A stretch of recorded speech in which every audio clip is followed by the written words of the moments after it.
A mafia boss see his maid being humiliated on a blind date with only $5 and her life change forever. Today, I bring you a powerful and deeply loving story about two people from completely different worlds who find each other in the most unexpected way. Amara Rodriguez scrubbed the marble floors of the mansion on her hands and knees, her back aching from hours of work. The early morning sunlight streamed through floor-to-ceiling windows, illuminating dust particles dancing in the air around her tired figure. At 25, she had already weathered more hardships than most people face in a lifetime. Her mother's medical bills had forced her to drop out of nursing school and take on 3 jobs, including this cleaning position at the estate of one of the city's most feared men. The mansion itself was a palace of contradictions. Exquisite art and antiques displayed in rooms where bloody decisions were made. Amara kept her head down, becoming nearly invisible as she moved through the sprawling estate that housed the notorious Castillo family. Victor Castillo ruled his criminal empire with calculated precision, his reputation for both generosity and ruthlessness equally legendary in the city.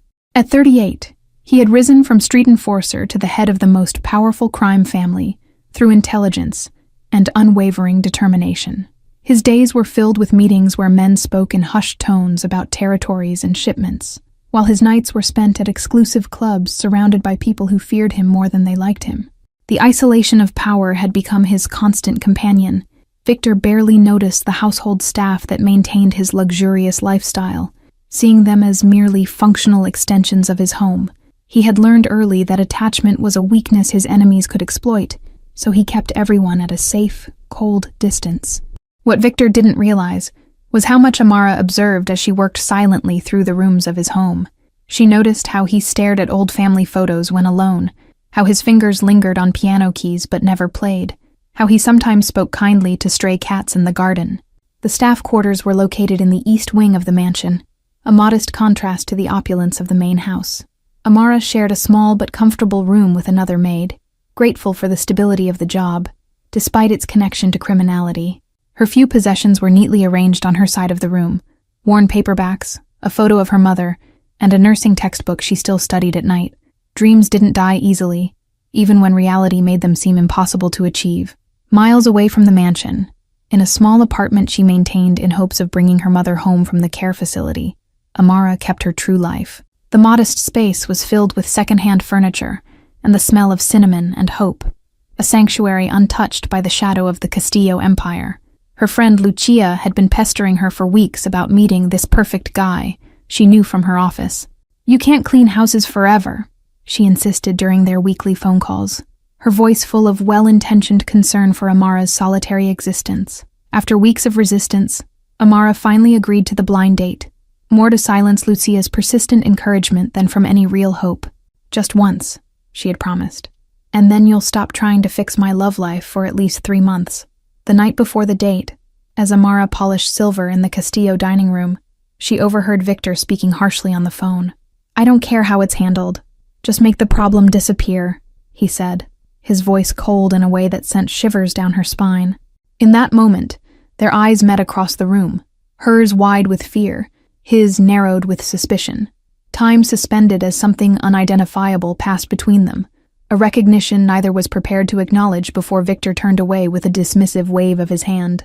The restaurant was far too expensive for Amara's budget, with crystal chandeliers and waiters in tailored suits. She wore her only nice dress, a simple black garment she saved for special occasions, feeling immediately out of place among the designer clothes and confident laughter.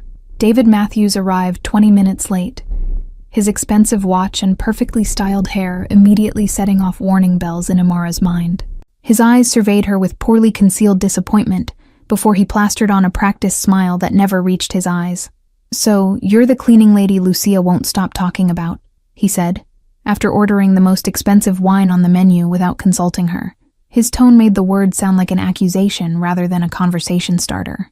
Unbeknownst to either of them, Victor Castillo was dining in the private section of the same restaurant, entertaining business associates behind the partial privacy of an elevated booth. His attention drifted from the conversation when he recognized Amara's profile across the room. The date deteriorated quickly, as David made a show of checking his phone every few minutes, his interest clearly waning before they'd even ordered appetizers. "I usually date women in finance or law," he mentioned casually. as if this explained his obvious disinterest. As the waiter arrived to take their order, David leaned back with a smirk that transformed his handsome features into something ugly. "I should mention that I only brought $5 for this date," he announced loudly enough for nearby tables to hear. "Lucia didn't tell me you were so ordinary," David continued, each word carefully chosen to wound. "I agreed to this as a favor to her, but let's not waste any more of each other's time pretending this could go anywhere." Amara sat frozen, humiliation burning through her as conversations at nearby tables quieted, curious eyes turning toward their table. Her hands trembled slightly as she placed her napkin on the table, dignity fighting against the urge to flee. From his vantage point, Victor watched the scene unfold, his jaw tightening as he observed the cruel game being played at Amara's expense. He had witnessed countless brutal acts in his life, but something about this deliberate public humiliation of his quiet, hard-working maid ignited an unexpected fury within him.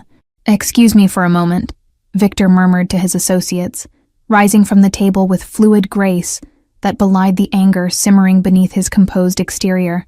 His security detail exchanged concerned glances, but remained seated at his subtle hand signal. Victor approached just as tears threatened to spill from Amara's eyes, her spine straight, despite the emotional blow. "I believe this belongs to you," he said, placing his hand on her shoulder with surprising gentleness, before turning his attention to David. The temperature seemed to drop several degrees, as Victor's dark eyes assessed the man before him, his voice deadly quiet when he finally spoke. "You've made a significant error in judgment tonight, one that requires immediate correction before we discuss the consequences." Recognition dawned on David's face as he realized who stood before him, the color draining from his cheeks as Victor Castillo's reputation suddenly became very personal. "Mr. Castillo, I didn't mean any disrespect," he stammered, but Victor cut him off with a slight raise of his hand. "Ms. Rodriguez works for me, which means her treatment reflects directly on my household," Victor stated, his voice carrying the weight of unspoken threat as he placed several $100 bills on the table. "Consider your debt to this establishment, and to her paid in full." Amara found herself guided outside to a waiting black SUV, her mind struggling to process the sudden turn of events as Victor opened the door for her. "I can't leave with you," she whispered, years of caution fighting against the inexplicable trust she felt in that moment. "You can, and you will," Victor replied, his tone softened from the ice he had used with David. "Consider it a ride home from your employer, nothing more, unless you prefer to go back inside to your $5 date."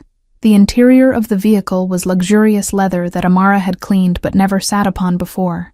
Victor maintained a respectful distance beside her, his presence simultaneously intimidating and reassuring as he instructed his driver to take them to her address. "How did you know where I was tonight?" Amara finally asked, breaking the heavy silence between them. Her voice was stronger than she expected, curiosity temporarily overshadowing the lingering embarrassment from the restaurant. Victor's expression remained carefully neutral as he stared straight ahead. "I notice more than people think," he answered simply, leaving unspoken the fact that he had recognized her immediately, despite having barely looked at her during her months of employment. The city lights created shifting patterns across his face as they drove, temporarily softening the hard edges of his features. "No one deserves to be treated as less than they are," he said quietly, surprising himself with the unexpected sentiment. When the car pulled up outside her modest apartment building, Amara hesitated with her hand on the door. "Thank you," she said, meeting his eyes directly for perhaps the first time. "But this doesn't change who you are or what you do." A ghost of a smile touched Victor's lips as he nodded once, acknowledging both her gratitude and her boundaries. "Get some rest, Ms. Rodriguez. I'll expect you at the usual time tomorrow," he replied, maintaining the employer-employee distance she had established. Amara lay awake that night, replaying the evening's events in her mind as rain pattered against her window.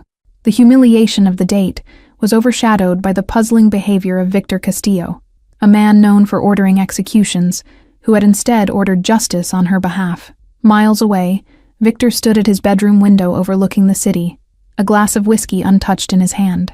Something unfamiliar stirred within him, not just protective anger, but recognition of a strength in Amara that reminded him of his own difficult past. For the first time in years, he found himself thinking about someone else's feelings, wondering if she was all right after the public embarrassment. Victor took a rare moment to question what his life had become, surrounded by wealth and power but devoid of genuine connection. The next morning arrived with awkward awareness as Amara moved through her cleaning routine, hyper-conscious of Victor's presence in his home office. She had arrived expecting things to return to their previous professional distance, yet something fundamental had shifted between them. Victor watched from his doorway as she dusted the library shelves, noticing for the first time how her eyes lingered on book titles, how she handled each volume with care rather than just removing dust. "Do you read much, Ms. Rodriguez?" he asked, surprising them both with the personal question. Amara nearly dropped the book in her hands, startled by his sudden appearance and unexpected interest. "Yes," she admitted cautiously. "I read whatever I can get my hands on." The conversation that followed was their first real exchange, tentative but genuine, a delicate bridge forming between their separate worlds. The days that followed brought subtle changes to the rhythm of the Castillo household. Victor began taking his morning coffee in the kitchen rather than his study, coincidentally when Amara prepared breakfast for the staff, their conversations growing longer with each passing day. During these quiet morning moments, Amara learned that Victor had grown up in poverty, fighting his way out of the slums through sheer determination. His eyes carried shadows when he spoke of his childhood, revealing wounds that wealth and power had failed to heal. "I wanted to be a concert pianist once," he admitted one rainy morning, surprising her with this glimpse of abandoned dreams. His fingers drummed a silent melody on the kitchen counter, muscle memory of a life unlived. Amara found herself sharing pieces of her own story in return: her mother's illness, her interrupted nursing education, her determination to eventually return to school. The vulnerability felt dangerous, yet somehow safer than pretending to be invisible in his presence. One evening, Victor returned home with unusual tension lining his face after a meeting with rival families. He found Amara organizing his medication in the bathroom cabinet, a task usually handled by his personal assistant, who was away on family leave. "You're still here," he observed, loosening his tie as he leaned against the doorframe. The surprise in his voice revealed how few people remained in his presence when not required, how accustomed he'd become to solitude even in a house full of staff. Amara noticed the slight tremor in his usually steady hands, the barely perceptible sign of pain he was masking. "Your shoulder is bothering you again," she stated, rather than asked, recalling the physical therapy appointments noted in the household schedule she maintained. Without waiting for permission, she guided him to sit on the edge of his bed, her nursing training taking over as she gently pressed her fingers against the knotted muscles. Victor's initial stiffness gradually yielded to her touch, a small sigh escaping him as pain eased for the first time in days. The intimacy of the moment hung between them, unacknowledged yet impossible to ignore, as her hands worked with professional precision, despite the personal charge in the air. "Why do you stay in this house, knowing what I am?" Victor asked, his voice barely audible. Amara's hands stilled for a moment before continuing their careful ministrations. "Everyone has different sides to them," she answered thoughtfully. "I've seen more than just the mafia boss these past weeks. Their proximity triggered something primal in Victor, a protective instinct he had thought long extinguished. Her nearness made him acutely aware of the blood on his hands, the danger his world posed to someone as genuinely good as she was. As moonlight filtered through the window, casting silver patterns across the floor, Amara completed her impromptu therapy session and stepped away, the professional boundary restored, but something unspoken lingered between them like electricity before a storm. Late that night, Victor found himself standing outside the door to the staff quarters, an envelope in hand containing nursing school applications and scholarship information. He hesitated, conflicted by the desire to give her a future and the selfish wish to keep her near. In the end, he slipped the envelope under her door and walked away, unseen by anyone but the shadows that had been his constant companions. His chest ached with unfamiliar emotion as he retreated to his empty suite, the vast rooms suddenly feeling cavernous in their isolation. The following morning, Amara discovered the envelope and its contents with disbelief, recognizing Victor's handwriting on the note that simply read, "Your dreams matter."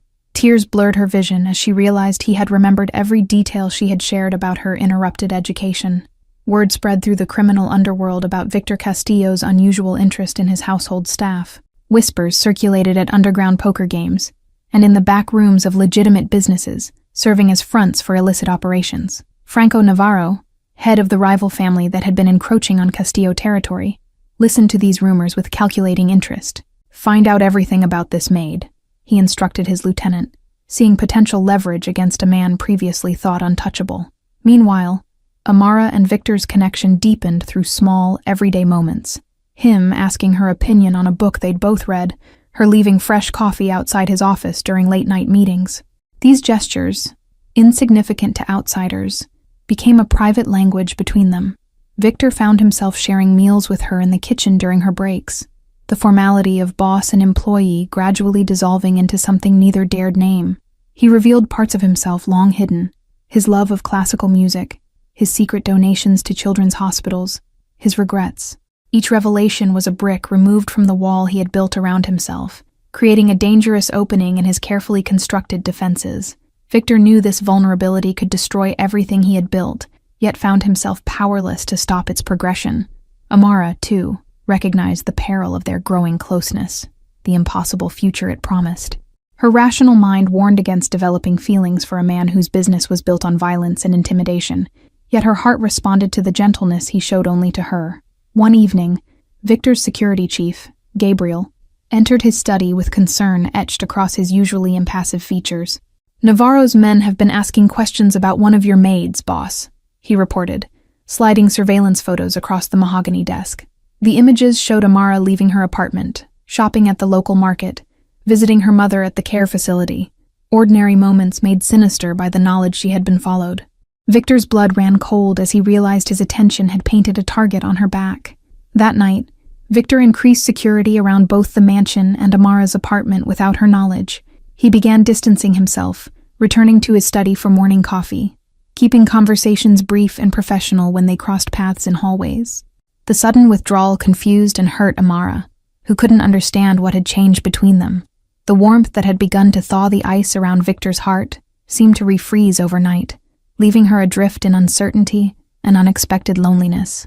Unknown to her, Victor was fighting a war on multiple fronts, maintaining control of his territory against Navarro's increasing challenges, while protecting Amara from becoming collateral damage in a conflict she had no part in creating. The weight of these dual responsibilities kept him awake at night. His lieutenants noticed the change in their boss, the increased aggression in business dealings, the harsh punishments for even minor infractions, the return of the cold efficiency that had made the Castillo name feared throughout the city. Victor was reinforcing his reputation at the cost of his humanity. Yet even as he played the role of ruthless crime lord to the outside world, Victor found himself standing outside Amara's door late at night, listening for any sign of distress. These silent vigils became his penance for drawing her into his dangerous orbit. The annual charity gala hosted by the city's elite approached, an event where criminal enterprises laundered both money and reputations through generous donations. Attendance was mandatory for maintaining the facade of legitimate business that concealed Victor's true operations. As Victor reviewed the guest list in his study, a bold plan formed in his mind, one that might satisfy his desire to have Amara near him, while also sending a clear message to Navarro about her importance. With uncharacteristic uncertainty, he went in search of her among the mansion's many rooms. Victor found Amara organizing linens in the supply closet, the mundane task at odds with the gravity of what he was about to propose. "I need someone I trust at the charity gala tomorrow night," he said without preamble, his voice carefully neutral despite the rapid beating of his heart. Confusion crossed Amara's face as she processed his words, understanding slowly dawning that he was asking her to accompany him to the most prestigious social event of the season. "You have security for that," she replied carefully, searching his face for the real meaning behind this unexpected request. "Security watches for external threats," Victor explained, stepping closer until the scent of her shampoo mingled with his cologne in the small space. "I need someone watching for the dangers I can't see, someone whose judgment I trust implicitly." The gown arrived at Amara's apartment that evening, an emerald green creation of silk and delicate beading that shimmered like captured moonlight. The card accompanying it read simply, "Not a uniform, but armor for battle," in Victor's distinctive handwriting. Hours later, Amara stood before the mirror, hardly recognizing herself in the elegant reflection staring back. The dress fit perfectly, transforming her into someone who might believably belong on the arm of Victor Castillo, even as her trembling hands betrayed her nervousness. Victor's breath caught when she emerged from the elevator into the mansion's foyer where he waited. For a man accustomed to concealing his emotions, the naked admiration on his face was as shocking to his staff as it was to Amara herself. "You look," Victor began, words failing him for perhaps the first time in his adult life. He offered his arm instead, the gesture bridging the gulf between employer and employee. between criminal and innocent, between man and woman with unmistakable intent. The ballroom of the Grand Meridian Hotel glittered with crystal chandeliers and the jewelry of the city's wealthiest residents. Conversations hushed momentarily as Victor entered with Amara, curious eyes assessing this unexpected development in the usually predictable life of the notorious crime lord. Franco Navarro watched from across the room, his smile not reaching his eyes as he noted the protective way Victor guided Amara through the crowd. "So the rumors are true," he murmured to his companion, raising his champagne glass in mock salute when Victor's gaze met his. The evening unfolded like a dream, as Amara was introduced to politicians who accepted Victor's campaign contributions, to business owners who laundered his money, to society matrons who overlooked his reputation in exchange for his generous donations to their pet causes. Through it all, Victor remained at her side, his hand resting lightly at the small of her back in a gesture both possessive and protective. To the observing crowd, his message was unmistakable. This woman was under his protection, part of his inner circle, untouchable by anyone who valued their continued existence. When the orchestra began playing, Victor led Amara to the dance floor with a grace that surprised her. "I didn't know you could dance," she whispered, as he guided her effortlessly through a waltz, their bodies moving in perfect harmony, despite never having danced together before. "There are many things you don't know about me," he replied, the usual harshness absent from his voice as they moved together under the glittering lights. For these precious moments, they could pretend they were simply a man and woman dancing, unburdened by the realities that awaited them outside this gilded ballroom. As the evening progressed, Amara noticed Franco Navarro's increasingly obvious interest in their every movement. "The man in the gray suit hasn't stopped watching us," she murmured to Victor during their third dance, her observation confirming his earlier suspicions. Victor drew her closer, his lips nearly touching her ear as he replied, "That's why you're here tonight. You see things others miss." The compliment warmed her, even as the implications chilled her blood, the beautiful fantasy of the evening giving way to the dangerous reality of Victor's world. As the gala reached its pinnacle, Victor was called away by his security chief for an urgent matter. "Stay within sight of my men," he instructed Amara, before reluctantly leaving her side, missing the predatory smile that crossed Franco Navarro's face as he approached her. "Ms. Rodriguez, I believe?" Franco's voice was honey over steel, as he extended his hand in greeting.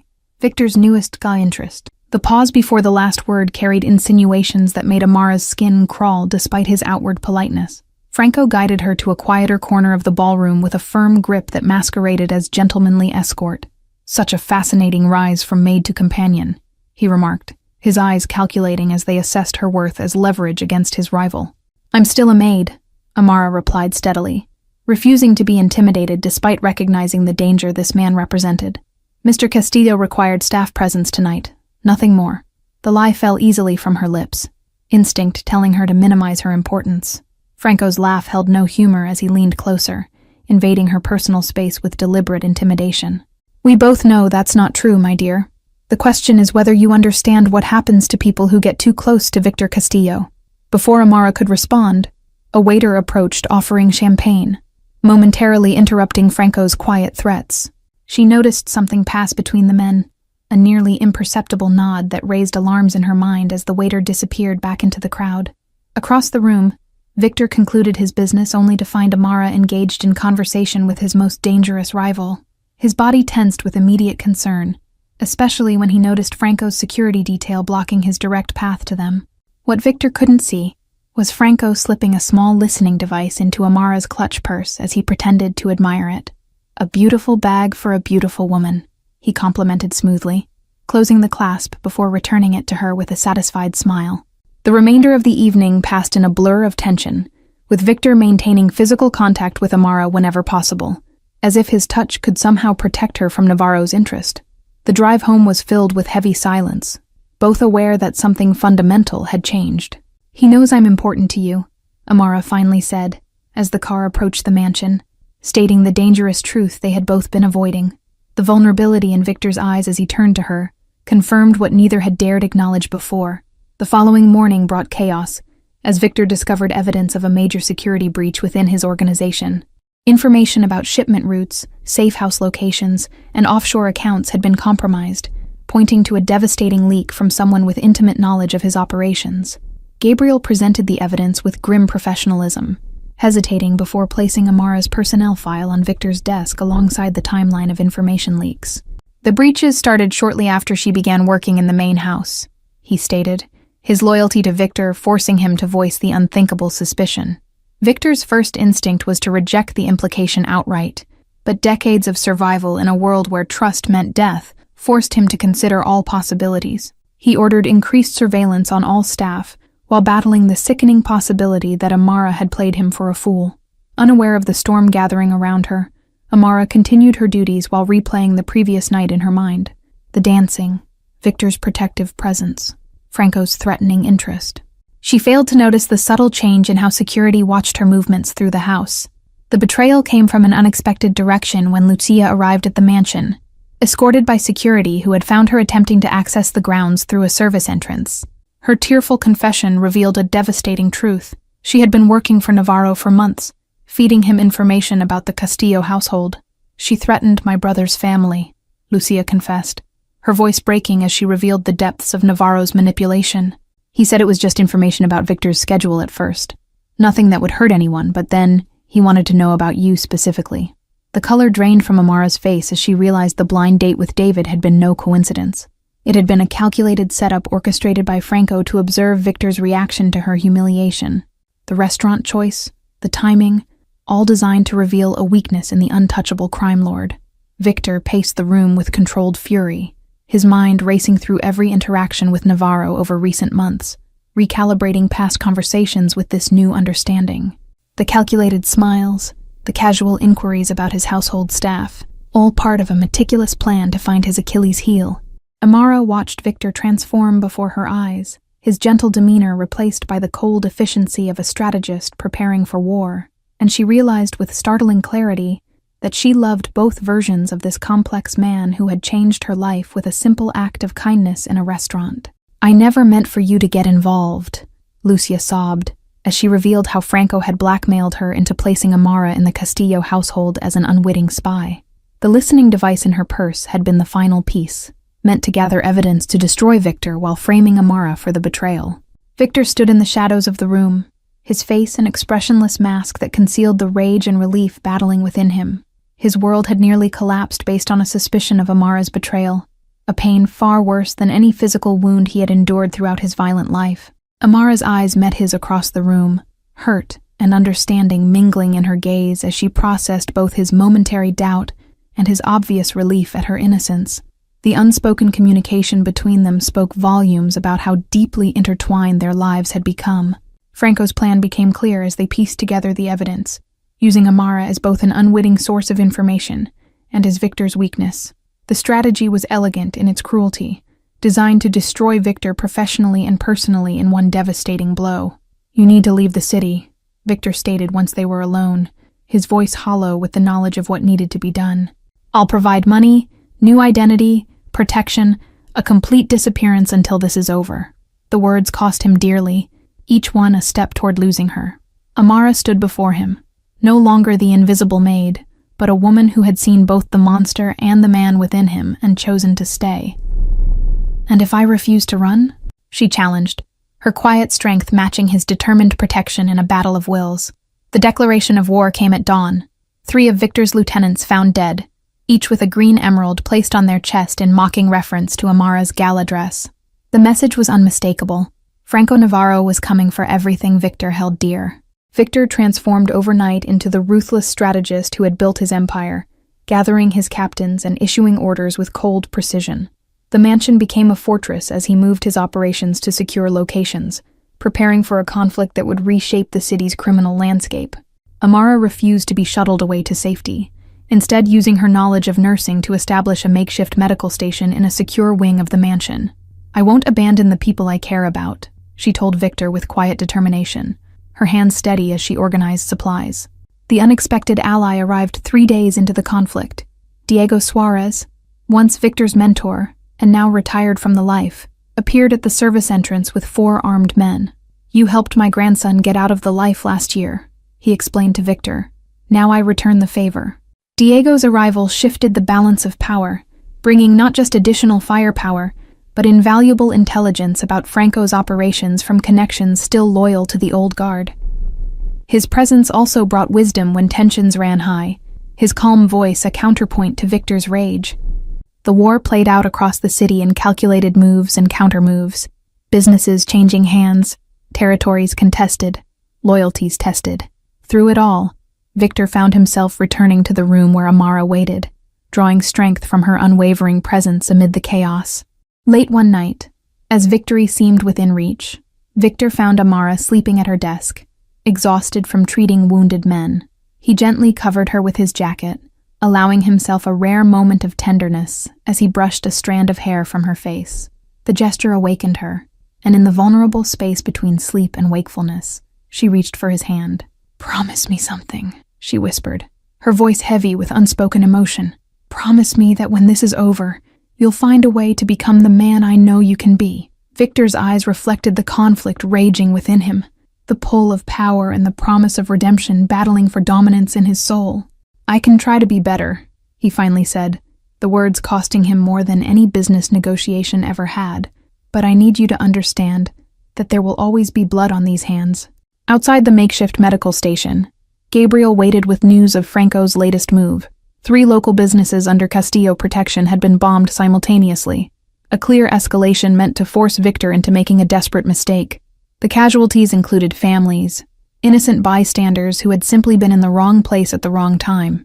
Amara witnessed the transformation in Victor's eyes as he processed the information, a cold resolve settling over him like armor.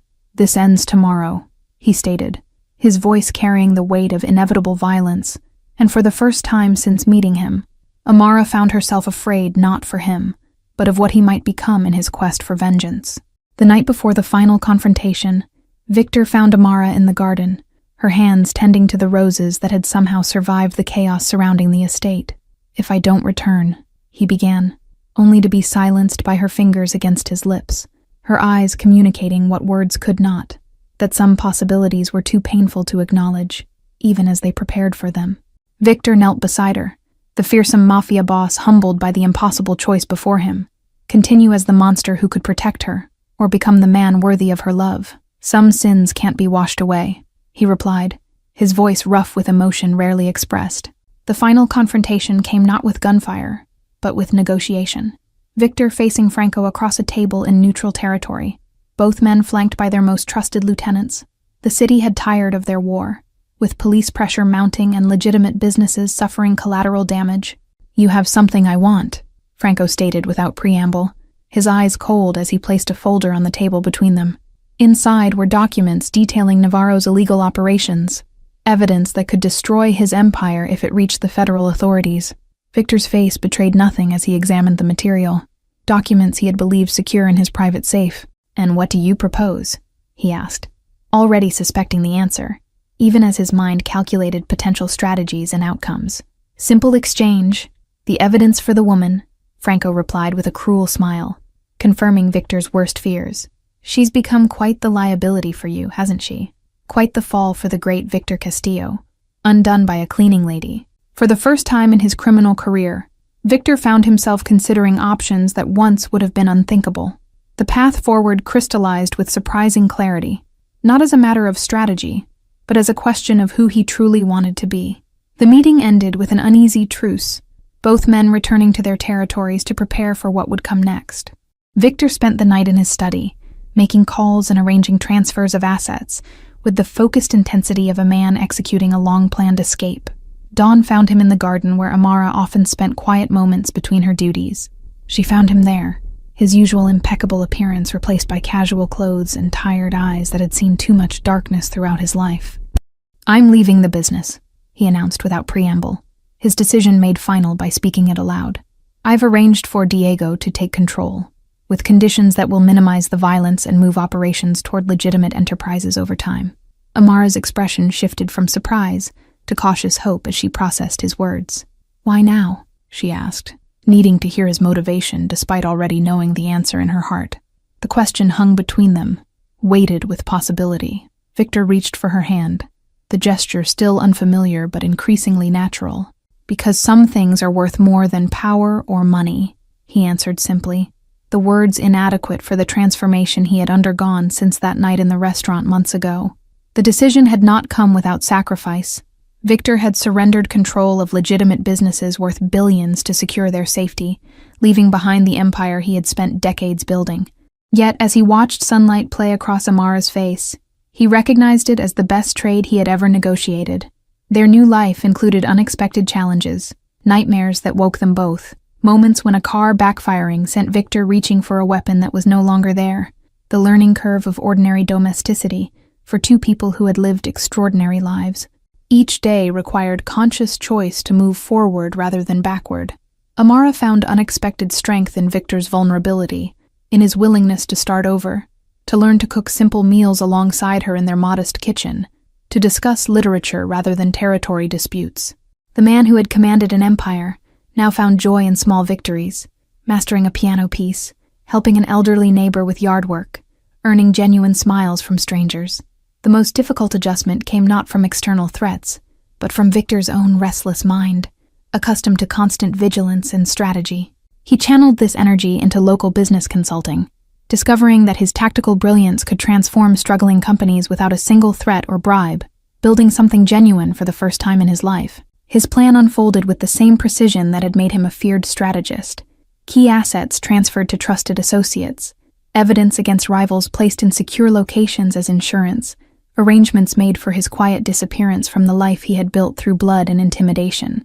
Franco's rage when he discovered Victor's maneuver was legendary, but the network of protection Victor had established around himself and Amara proved impenetrable. The old guard stood with Diego in maintaining the new order, forcing Franco to accept defeat or face destruction. The small coastal town welcomed them without questions, just another wealthy couple seeking privacy and peace away from city life.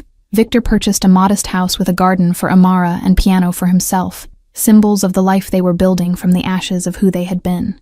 Amara enrolled in the local nursing program, finally pursuing the dream that had been interrupted years before. Victor found unexpected purpose in consulting for legitimate businesses, his strategic mind valued in boardrooms rather than back alleys. Some nights, the shadows of his past would awaken him with nightmares of blood and betrayal. On those nights, Amara would hold him until the darkness receded, her presence a reminder that redemption was possible even for a man who had once ruled through fear. The small sapphire ring Victor presented to her on an ordinary Tuesday afternoon caught Amara by surprise. Not an extravagant diamond befitting a former crime lord, but a thoughtful choice that matched her eyes and the simplicity she had taught him to value above ostentation. Thank you all for following this story. If you enjoyed it, please write in the comments which part of the world you're watching from, and don't forget to like, subscribe, and share the video, as your support is important for me to continue creating content here.